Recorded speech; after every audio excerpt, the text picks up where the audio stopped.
we are winding down the year 2020, and holy cow.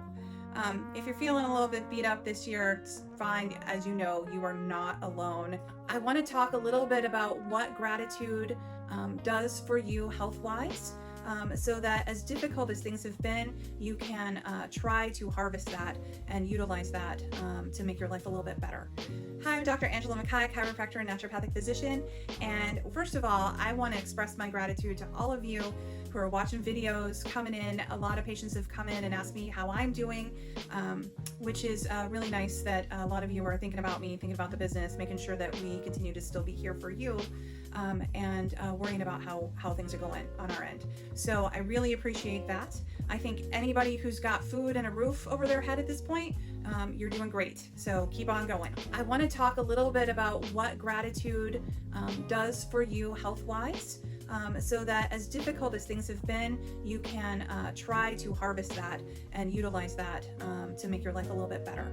So we've talked a little bit before in the past about gratitude with sitting down for a meal and switching from fight or flight mode, which we've all been in a lot this year, to rest and digest mode. And part of that is sitting down and creating space for your meal. And it's not a coincidence that most major cultures and religions say some form of grace before they sit down and eat.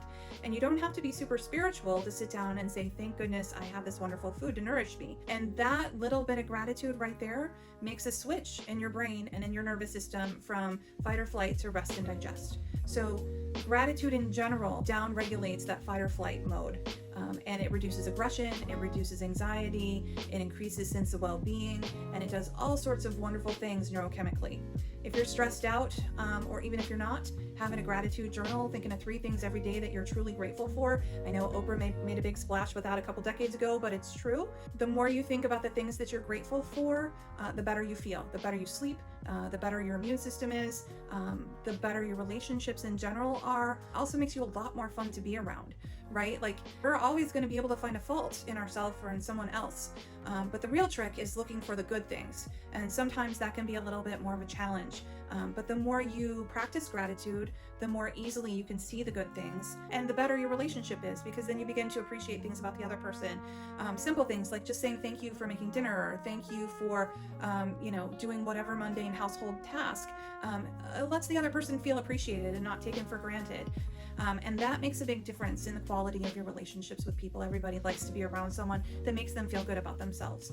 And then that goes both ways. So that really helps to deepen relationships, friendships, family relationships, what have you. So I want to leave you with that little tidbit of practicing gratitude. It doesn't have to be written.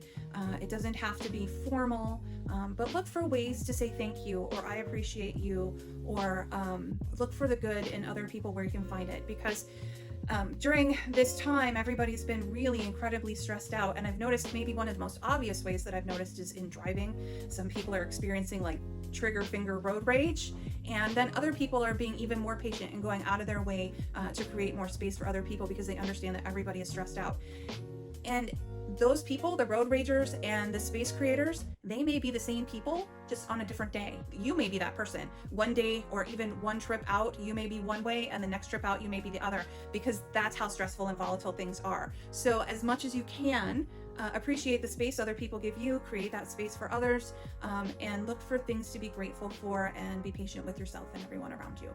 And with that, I will wish you a happy holidays and a good end to the year 2020.